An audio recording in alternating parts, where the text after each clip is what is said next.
പ്രിയപ്പെട്ടവരെ, പുതിയൊരു വീഡിയോയിലേക്ക് ഹൃദ്യമായ സ്വാഗതം. അപ്പോൾ ഞാനിന്ന് ക്ലാസ്സിന് പോവുമായിരുന്നു. ക്ലാസ്സിന് പലർക്കും അറിയാം, ചിലപ്പോൾ പുതിയതായിട്ട് കേൾക്കുന്ന ആളുകൾക്കും ഇതെന്ത് ക്ലാസ്, ഇതെന്താണ് ഈ പെണ്ണിവിടെ വന്ന് വിളമ്പുന്നതെന്നൊക്കെ വിചാരിക്കും.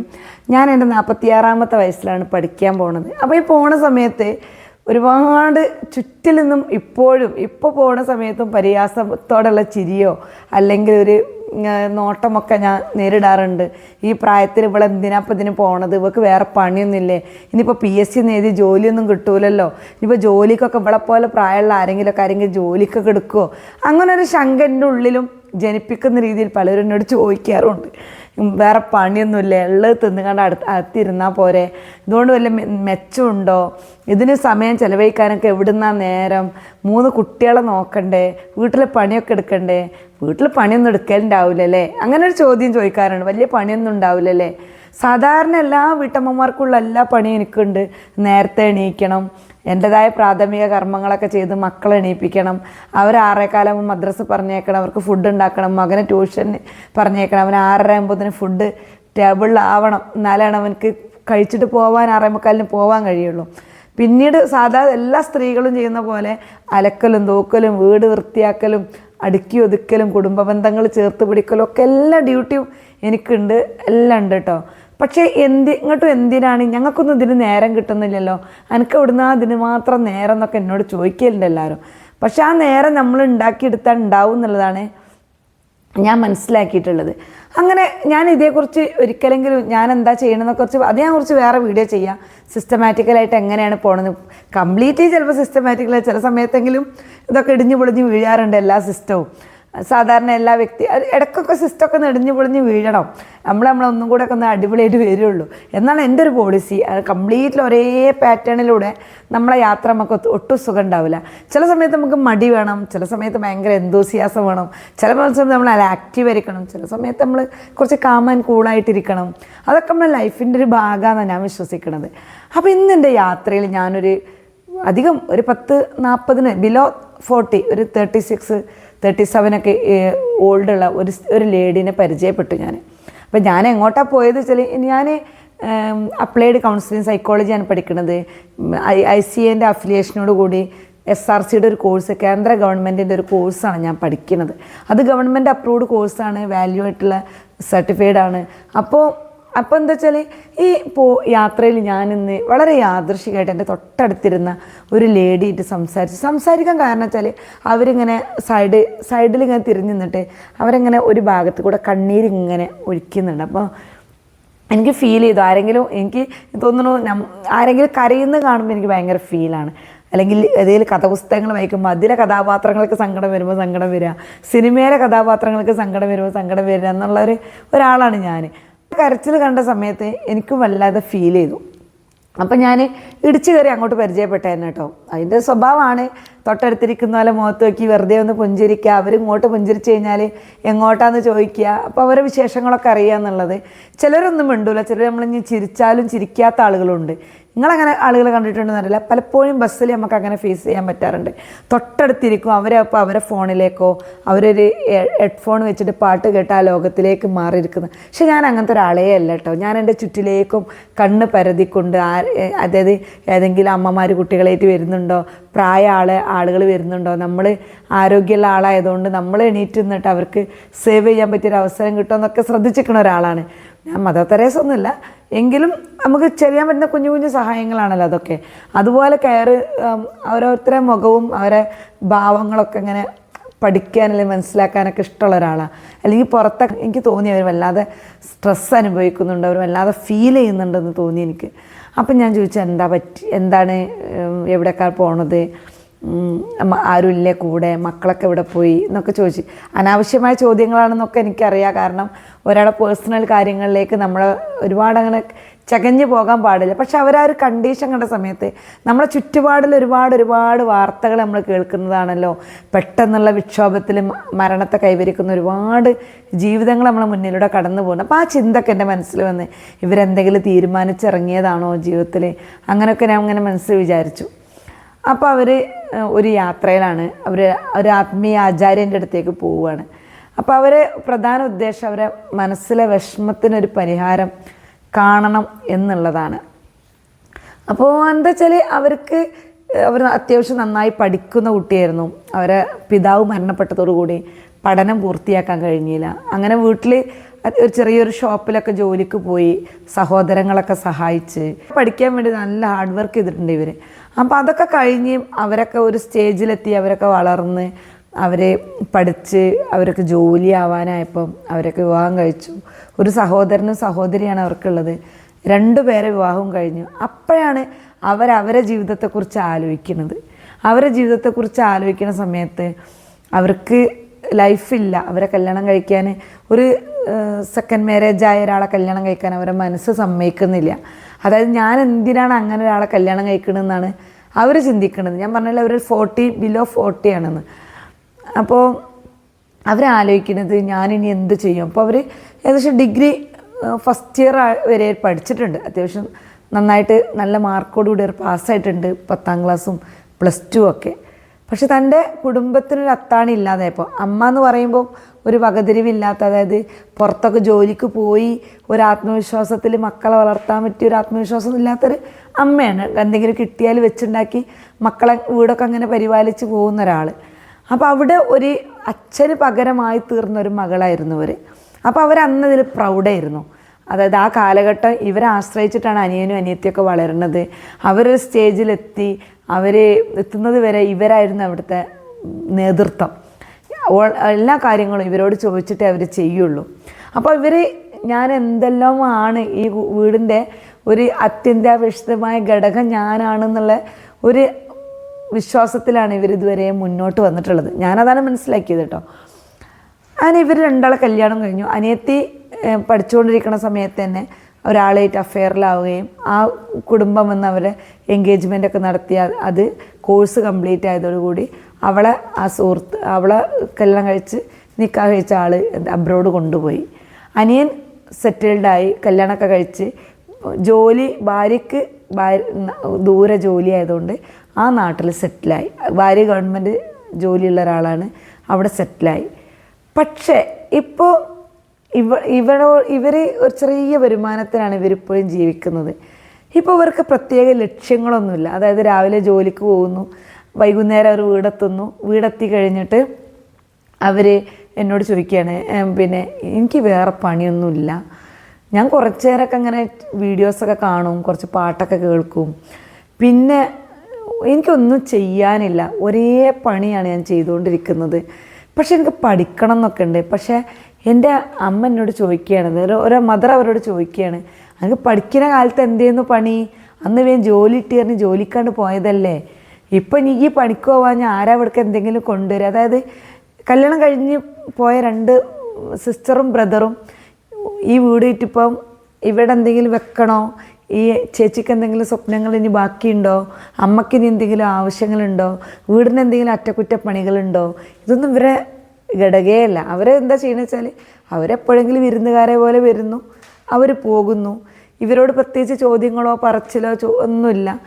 അപ്പോൾ ഇവർക്കിത് അതിൻ്റെ ഇത്രയും കാലത്തെ ജീവിതം നഷ്ടപ്പെട്ടു പോയല്ലോ, ഞാൻ ആർക്ക് വേണ്ടിയാണ് ജീവിച്ചത് എന്നുള്ളൊരു ചിന്തയാണ് അവരുടെ ഉള്ളിലുള്ളത്. അതാണ് അവരെത്രയും മുറിവേൽപ്പിക്കും. ഞാൻ ആർക്ക് വേണ്ടിയാണോ എൻ്റെ കരിയർ ഒഴിവാക്കിയല്ലേ, എൻ്റെ വിദ്യാഭ്യാസം നിലച്ചു പോയത്, ആർക്ക് വേണ്ടിയാണോ ഞാൻ ഉത്തരവാദിത്വം ഏറ്റെടുത്തത്, അവർക്ക് മുന്നിൽ ഞാനൊന്നും അല്ലാതായല്ലോ. കാരണം അവരൊക്കെ വിദ്യാഭ്യാസം കൊണ്ട് ഇവരെക്കാൾ ഉയർന്ന പൊസിഷനിലെത്തി. അമ്മക്കാണെങ്കിൽ ഇവരെന്തുകൊണ്ട് ഇവരെ വിദ്യാഭ്യാസം നിർത്തി എന്നുള്ളത് മനസ്സിലാക്കുക പോലും ചെയ്യാതെ ഇവരെ കുറ്റപ്പെടുത്തിക്കൊണ്ടേ നിൽക്കുകയാണ്. അപ്പോൾ ഈ സമയത്താണ് ഞാൻ ഫേസ്ബുക്കിലൊരു കഥ വായിച്ചിട്ടുണ്ടായിരുന്നു. ആ കഥ ഞാൻ നിങ്ങൾ കൂടി പങ്കുവെക്കണം. അപ്പോൾ ഞാൻ അവരോട് പറഞ്ഞു, അവരെ ഒരു മാർക്കും ഇന്ന് അവരുടെ ഉള്ളിൽ പഠിക്കാനുള്ളൊരു ത്വര ഇപ്പോഴും ഉണ്ട്. ഇപ്പോൾ അവർക്ക് ഏകദേശം ഒരു 38, 37 ആ ഒരു ഏജൊക്കെ ആയിട്ടുണ്ട്. അപ്പോൾ ഞാൻ അവരോട് നിങ്ങളെ മുന്നിൽ ഒരുപാട് സമയം ഇനി ബാക്കിയുണ്ട്, നിങ്ങൾ നന്നായി പഠിക്കണം, ഞാനിതാ ഈ പ്രായത്തിൽ പഠിക്കാൻ പോകുന്നുണ്ട്. പക്ഷെ എൻ്റെ ഒരു ലക്ഷ്യം, ഓരോരുത്തർക്കും ഓരോ ലക്ഷ്യമായിരിക്കും. അപ്പോൾ ഞാനും ചില സമയത്തൊക്കെ ചിന്തിച്ചിട്ടുണ്ടായിരുന്നു, ഞാൻ എൻ്റെ എത്ര വിലപ്പെട്ട സമയം നഷ്ടപ്പെടുത്തി കഴിഞ്ഞു, ആ കാലത്ത് ഞാൻ അത് ചിന്തിച്ചിരുന്നെങ്കിൽ എന്നൊക്കെ. പക്ഷെ ഞാൻ പിന്നെ മറിച്ച് ചിന്തിക്കാൻ തുടങ്ങി. ഞാൻ മറിച്ച് ചിന്തിക്കാൻ തുടങ്ങി. അതായത് ഞാൻ എൻ്റെ മക്കൾക്ക് വേണ്ടിയാണ് ഒരുപാട് സമയം ഇൻവെസ്റ്റ് ചെയ്തത്. ഇന്നല്ലെങ്കിൽ നാളെ ഒരു പക്ഷേ അവർ നല്ല പൊസിഷനിലെത്തുന്ന സമയത്ത് ഒരുപക്ഷെ അവർ നമ്മളെ തിരിഞ്ഞൊന്നും നോക്കൂല, അവരിപ്പോൾ നമ്മളെ കെയർ ചെയ്യാറുണ്ടാവില്ല. അവരവരുടേതായ അവർക്ക് പാറാൻ ചിറകുകളാകുമ്പോൾ അവർക്ക് പറക്കാൻ ചിറക് കിട്ടുന്ന സമയത്തോ ദൂരേക്ക് പറന്നു പോയേക്കാം. പക്ഷെ അപ്പോഴും ഒരു അമ്മ എന്ന നിലയിൽ എൻ്റെ ഉള്ളിലൊരു കോൺഫിഡൻസ് ഉണ്ടാവും, അല്ലെങ്കിൽ ഒരു ആത്മസംതൃപ്തി ഉണ്ടാവും. എന്താണ്, എൻ്റെ മക്കൾ സ്വയം പര്യാപ്തരായല്ലോ, അവർ മറ്റാരുടെയും കൈ നീട്ടാത്ത വിധത്തിൽ അവർക്ക് വേണ്ട ഒരു വിദ്യാഭ്യാസം മാത്രമല്ല, അവർക്കൊരു മെൻ്റൽ സ്റ്റാറ്റസ്, അവർ ഏത് പരിതസ്ഥിതിയിലും പൊരുത്തപ്പെട്ട് പോകാനുള്ള ഒരു മാനസികാവസ്ഥയിൽ അവരെ വളർത്തിയെടുക്കാൻ പറ്റിയല്ലോ എന്നൊക്കെ വിചാരിച്ചെങ്കിലും എനിക്കെന്ത് ചെയ്യാൻ പറ്റും, സമാധാനിക്കപ്പെടാം എന്നാണ് ഞാൻ വിചാരിക്കുന്നത്. അപ്പോൾ ഞാൻ പഠിക്കാൻ പോണ എൻ്റെ ഒരു ഉദ്ദേശം, പഠിക്കാൻ പോയ സമയത്ത് എൻ്റെ ഉദ്ദേശം എനിക്ക് മനുഷ്യൻ്റെ മനസ്സിലെ സ്ട്രെസ്സ് കുറക്കാൻ എന്ത് ചെയ്യാൻ പറ്റും എന്നതിനെക്കുറിച്ച് പഠിക്കണം എന്നാണ് ആദ്യം വിചാരിച്ച്.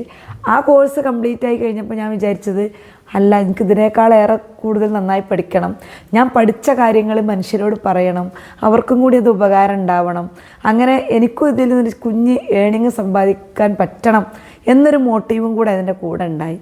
ഇപ്പം ഞാൻ കോഴ്സ് കംപ്ലീറ്റ് ആണെന്ന് വെച്ചിട്ടുണ്ടെങ്കിൽ ഞാൻ പഠിച്ചത് വളരെ ചെറിയൊരു ഭാഗമാണ്, അല്ലെങ്കിൽ എൻ്റെ ബേസിക്കാണ്. ഞാൻ ഇതിനെക്കുറിച്ച് ഡീപ്പായിട്ട് പഠിക്കണം. അപ്പോൾ ഒന്നും കൂടി എനിക്ക് മറ്റുള്ളവരിലേക്ക് ഇൻഫർമേഷൻ പാസ് ചെയ്യാൻ പറ്റും എന്നുള്ളൊരു തോട്ടാണ് ഇപ്പം എൻ്റെ ഉള്ളിലുള്ളത്.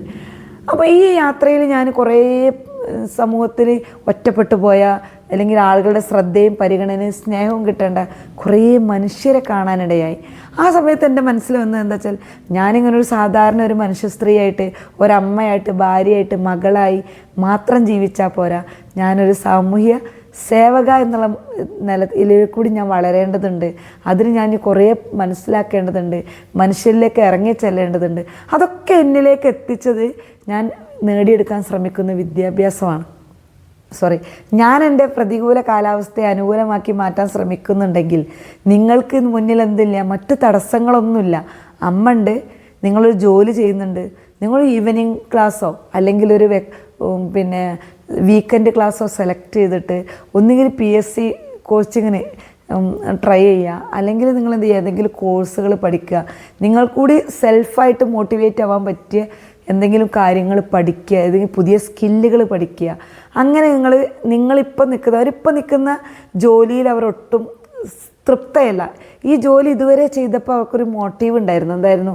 അനിയനെ പഠിപ്പിക്കണം, അനിയത്തിനെ പഠിപ്പിക്കണം, അവരെ കല്യാണം കഴിപ്പിക്കണം, ആ ബാധ്യതകളൊക്കെ ചെയ്യണം എന്നൊക്കെ ഉള്ളൊരു മോട്ടീവ് അവരുടെ ഉള്ളിലുണ്ടായിരുന്നു. പക്ഷേ ഇപ്പോൾ അവർക്ക് അങ്ങനത്തെ ലക്ഷ്യങ്ങളൊന്നുമില്ല. ഈ ചെയ്യുന്ന ഒരേ തൊഴിലിടം അത് അവർക്ക് മടുത്തു തുടങ്ങി.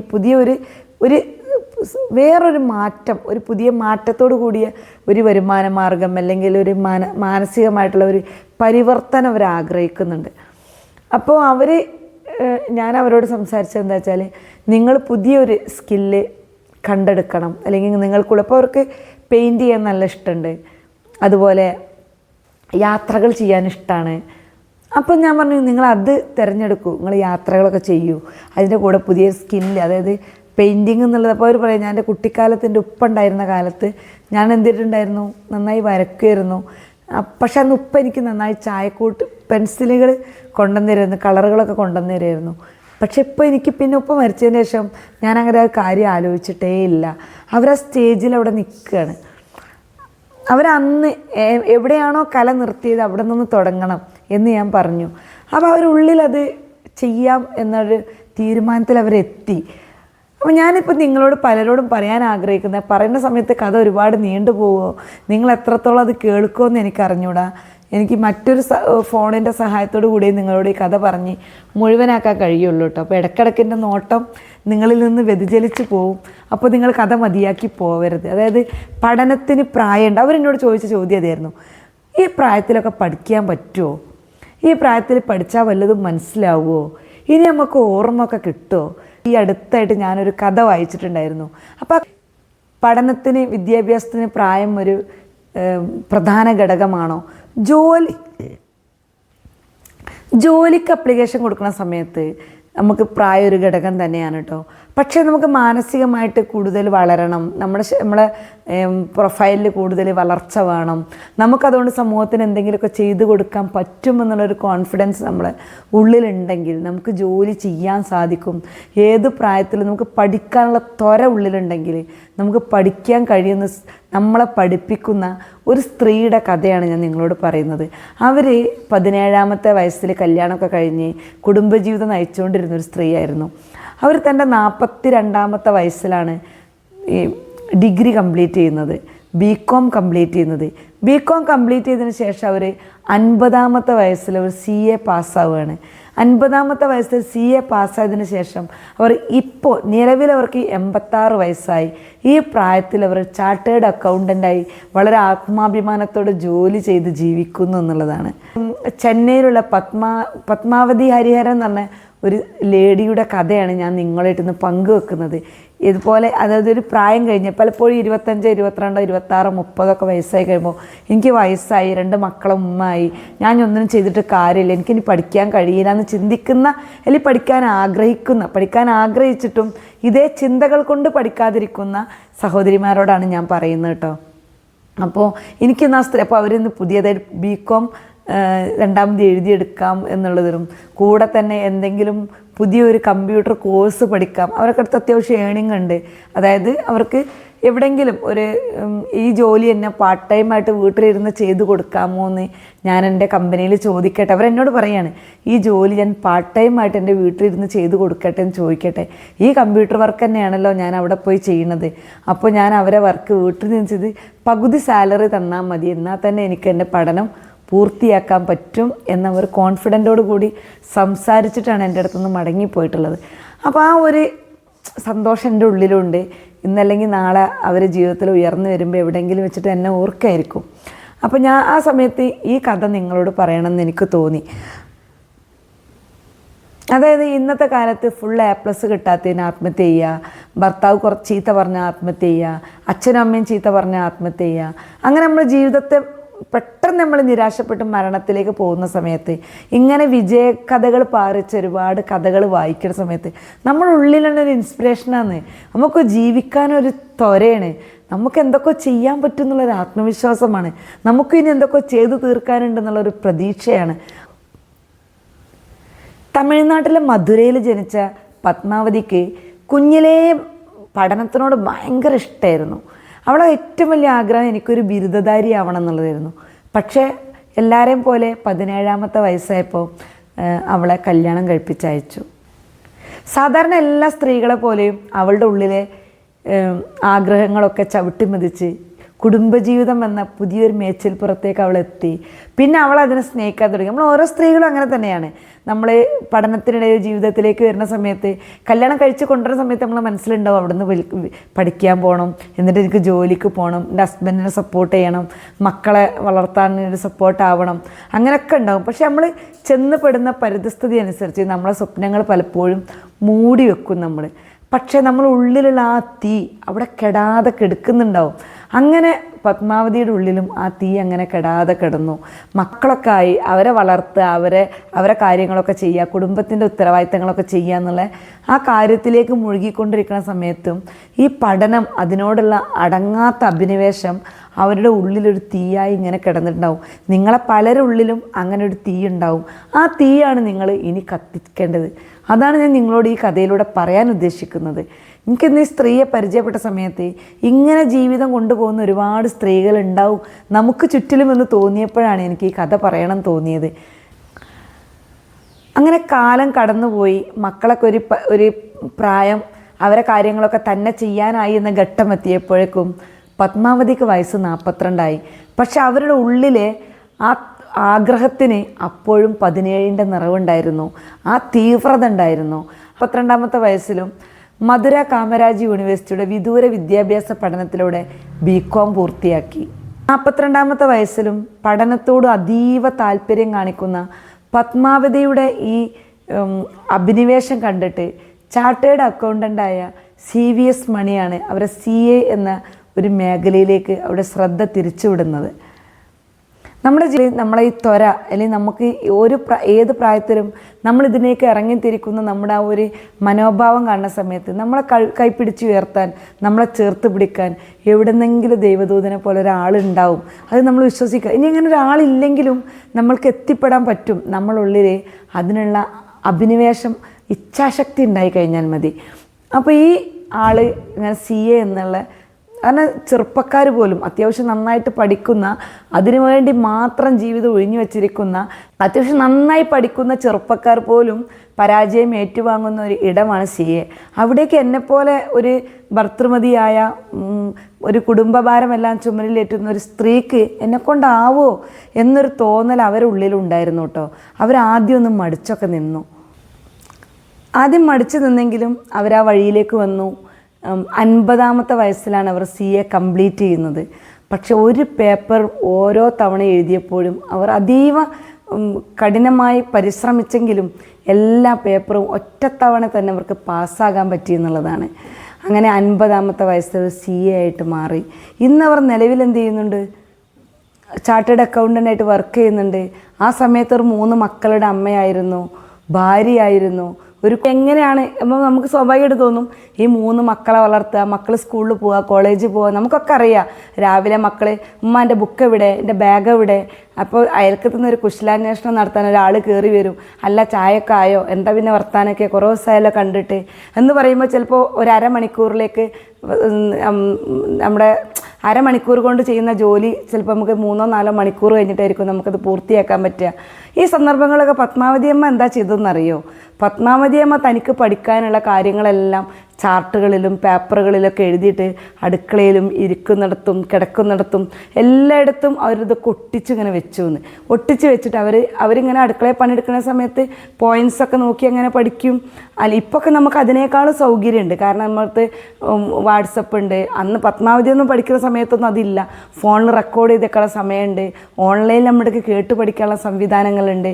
അപ്പോൾ ഇത് റെക്കോർഡ് ചെയ്തിട്ട് നമ്മൾ ബ്ലൂടൂത്ത് കണക്റ്റഡ് ആയിട്ടുള്ള ഹെഡ്ഫോണൊക്കെ ഉണ്ടെങ്കിൽ നമുക്ക് എന്ത് ചെയ്യാൻ മതി, അത് കണക്ട് ചെയ്തിട്ട് കേട്ട് പഠിക്കുക. അപ്പോൾ ഞാനും വിചാരിച്ചു, ഞാനും ഇപ്പോൾ പഠിക്കുന്ന സമയത്ത് അങ്ങനെ കണക്റ്റഡ് ആക്കാൻ എനിക്കൊരു ഹെഡ്സെറ്റ് ഉണ്ടെങ്കിൽ, പക്ഷേ എൻ്റെ ഫോണിന് നല്ല 2000 രൂപയ്ക്ക് ഒരു ഹെഡ്സെറ്റിന്. അപ്പോൾ ഞാൻ ആ സ്വപ്നം വേണ്ടാന്ന് വെച്ചു. അപ്പോൾ എന്താ കരുതാൻ, അപ്പോൾ ഞാൻ പറയുന്നത് എന്താ വെച്ചാൽ പത്മാവതിയമ്മ നമുക്കൊക്കെ പ്രചോദനമാണ്. കാരണം 42ാമത്തെ വയസ്സിൽ BCom കംപ്ലീറ്റ് ചെയ്ത് 45ാമത്തെ വയസ്സിൽ CAക്ക് ചേർന്ന് 50ാമത്തെ വയസ്സിൽ അവർ പിന്നെ CA കംപ്ലീറ്റ് ചെയ്തിട്ട് പറയുമ്പോൾ അവർ അത്യാവശ്യം നല്ല കഷ്ടപ്പെട്ടിട്ടുണ്ടാവും. പക്ഷെ അവരെ വീട് 2 ഭാഗം പൂട്ടിയിട്ടിട്ട് കോളിംഗ് ബെല്ലടിക്കുന്ന സമയത്ത് ആരുമില്ലയെന്ന് തോന്നിപ്പിക്കാൻ വേണ്ടിയിട്ട് അവരനങ്ങാതെ മിണ്ടാണ്ടിരിക്കുമെന്ന്. ഞാൻ ഇവിടെ വീട്ട് പൂട്ടി പെറുത്തങ്ങൾ ആ സമയമൊക്കെ അവർ പഠിക്കാൻ വേണ്ടി ഉപയോഗിച്ചു എന്ന്. അങ്ങനെയാണ് അയൽവാസികളൊക്കെ അകറ്റി നിർത്തിയതെന്ന്. പക്ഷെ നമ്മൾ അയൽവാസി വന്നിട്ട് എനിക്ക് പഠിക്കാണ്ട് പറഞ്ഞ് മുഖം അടച്ച് വാതിലടച്ച് കഴിഞ്ഞാൽ നമ്മൾ ആ ബന്ധമാണ് തകർന്നു പോകും അല്ലേ. അപ്പോൾ നമ്മൾ സിസ്റ്റമാറ്റിക് ആയി കഴിഞ്ഞാൽ നമുക്കും പലതും നേടിയെടുക്കാൻ പറ്റുമെന്നാണ് പത്മാവതിയമ്മയുടെ ജീവിതം നമ്മോട് പറയുന്നത്. എല്ലാ പ്രാരാബ്ദങ്ങൾക്കിടയിൽ നിന്നും തൻ്റെ ഉള്ളിലെ തീ അത് അണയാതെ സൂക്ഷിച്ചുകൊണ്ട് അവർക്ക് ഈ പ്രായത്തിലും ഇങ്ങനെ ജോലി ചെയ്യാൻ കഴിയുന്നത് അവിടെ ഇച്ഛാശക്തി കൊണ്ടാണ്. അപ്പോൾ എന്നെ കേൾക്കുന്ന നിങ്ങളോട് എനിക്ക് പറയാനുള്ളത്, നിങ്ങളിങ്ങനെ മക്കളൊക്കെ സ്കൂളിലൊക്കെ പോയി കഴിഞ്ഞാൽ സ്വാഭാവികമായിട്ട് നമുക്ക് എന്തുണ്ടാവും, ഒരു മടുപ്പ് ഫീൽ ചെയ്യും. എന്തിനു വേണ്ടിയിട്ടാണ് നമ്മളിങ്ങനെ എണീറ്റ് പകലും രാത്രി ജീവിച്ച് തീർക്കുന്നതെന്ന്. രാവിലെ എണീറ്റ് നമ്മൾ ഒന്ന് മനസ്സ് വെച്ച് കഴിഞ്ഞാൽ രാവിലെ 6 മണി മുതൽ 10 മണിയാകുമ്പോഴത്തേന് നമ്മളെ വീട്ടിലെ ജോലിയൊക്കെ ഒതുങ്ങും അല്ലേ.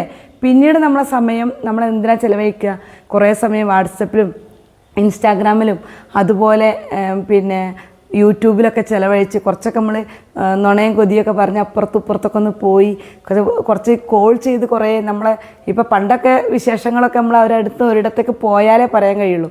ഇന്നിപ്പോൾ ആ നാട്ടിലെ വിശേഷം നമുക്ക് ഒരൊറ്റ കോളിലൂടെ ലോകം മുഴുവൻ അറിയിക്കുക. അങ്ങനെ നമ്മുടെ സമയം നമ്മൾ പ്രത്യേകിച്ച് ലാഭമൊന്നും ഇല്ലാത്ത കാര്യത്തിന് വേണ്ടി ഇൻവെസ്റ്റ് ചെയ്തുകൊണ്ടേ നിൽക്കുകയാണ്. എന്നാൽ അതിൽ നിന്ന് നമുക്കൊരു സാറ്റിസ്ഫാക്ഷൻ ഉണ്ടോ? അതുമില്ല. അപ്പോൾ നമുക്ക് അതിന് പഠിക്കണം എന്ന് മാത്രമല്ല, പുതിയ സ്കില്ലുകൾ പഠിച്ചെടുക്കാം, അല്ലെങ്കിൽ എന്തെങ്കിലും ബിസിനസ് ചെയ്യാം, പോവാം, അങ്ങനെ സാമൂഹ്യ സേവന പ്രവർത്തനത്തിൻ്റെ ഭാഗമാവാം. അങ്ങനെ ഒരുപാട് കാര്യങ്ങൾ നമ്മളെ കൊണ്ട് ചെയ്യാൻ പറ്റുന്നുണ്ട്. അങ്ങനെ എന്തെങ്കിലുമൊക്കെ നമ്മൾ ചെയ്യുക. അപ്പോൾ എന്നെക്കൊണ്ടൊന്നും ആവില്ല, ഞാൻ അമ്മയല്ലേ, എനിക്ക് വീട്ടിൽ കഞ്ഞിയും കലവും പാത്രവും മോറാനില്ലേ, എനിക്ക് തിരുമ്പണ്ടേ, അലക്കണ്ടേ, കുളിക്കണ്ടേ, കുട്ടികൾ വരുമ്പോഴേക്ക് ഫുഡ് ആവണ്ടേ. ഇതിനപ്പുറം നമുക്ക് മുന്നിൽ വിശാലമായൊരു ലോകമുണ്ട്. അത് നമ്മൾ സിസ്റ്റമാറ്റിക്കായിട്ട് ഉപയോഗിക്കുകയാണെങ്കിൽ ഇതെല്ലാം നമ്മളെ കൊണ്ടും പറ്റും. അപ്പോൾ ഞാൻ ആ ഒരു പെൺകുട്ടിയെ കണ്ട് സംസാരിച്ചപ്പോൾ ഇങ്ങനൊരു കഥ നിങ്ങളായിട്ട് പറയണമെന്ന് തോന്നി. കുറച്ച് ലെങ്ത് ആയിട്ടുള്ള വീഡിയോ ആണ്, നിങ്ങൾ കാണണം, കണ്ടിട്ട് നിങ്ങളുടെ അഭിപ്രായങ്ങളൊക്കെ പറയണം. എന്നെക്കൊണ്ട് പറ്റുന്നു. ഞാനിപ്പോൾ പഠിച്ച് ഫസ്റ്റ് സെമസ്റ്റർ കംപ്ലീറ്റ് ആവാനായി. ഇൻഷാ അല്ലാഹ് ഞാൻ MA കൂടി ചെയ്യണം എന്നാണ് വിചാരിക്കുന്നത്. അപ്പോഴാണ് എനിക്ക് ഞാൻ അങ്ങനെ MA കൂടി പഠിച്ചതിന് ശേഷം എനിക്ക് ഓൺലൈനായിട്ടോ ഓഫ്ലൈനായിട്ടോ ക്ലാസ്സുകൾ എടുക്കണം, സ്കൂളുകളിലായിട്ടും കോളേജുകളിലായിട്ടും കുട്ടികൾക്ക് ക്ലാസ് എടുക്കണം എന്നാണ് ഞാൻ ആഗ്രഹിക്കുന്നത്. നടക്കും എന്നാണ് എൻ്റെ പ്രതീക്ഷ. ഇൻഷാ അല്ലാഹ് നിങ്ങളുടെയൊക്കെ കൂടെ ഉണ്ടെങ്കിൽ, യൂട്യൂബിൻ്റെ വിജയം കൂടി ഉണ്ടെങ്കിൽ എനിക്ക് എന്ത് ചെയ്യാൻ പറ്റും, തുടർന്ന് പഠിക്കാനുമുള്ള എൻ്റെ ഏണിങ്ങിലൂടെ തന്നെ എനിക്ക് പഠനം പൂർത്തിയാക്കാൻ പറ്റുന്ന സന്തോഷമുണ്ട്. നിങ്ങളൊക്കെ കൂടെ ആദ്യമായിട്ട് എൻ്റെ ചാനൽ കാണണമെങ്കിൽ ഒന്ന് ലൈക്ക് ചെയ്യാനും കമൻറ്റ് ചെയ്യാനൊന്നും മറക്കരുത്. മറ്റൊരു വീഡിയോയുമായി കാണാം. ബൈ. പിന്നെ ലൈക്ക് ചെയ്യുമ്പോൾ ഹൈപ്പ് എന്നൊരു ഓപ്ഷൻ വരും, നിങ്ങളതിൽ നിന്ന് ക്ലിക്ക് ചെയ്താൽ എനിക്ക് കുറച്ച് പോയിൻറ്റ്സ് കിട്ടും. അപ്പോൾ എൻ്റെ വീഡിയോ യൂട്യൂബ് മറ്റുള്ളവരിലേക്ക് റെക്കമെൻഡ് ചെയ്യും. അങ്ങനെയും കൂടി എനിക്ക് മറ്റുള്ളവരിലേക്ക് എത്താൻ പറ്റും. കൂടെ ഉണ്ടാവും എന്നുള്ള പ്രതീക്ഷയോട് കൂടി മറ്റൊരു വീഡിയോയുമായി കാണാം. ബൈ.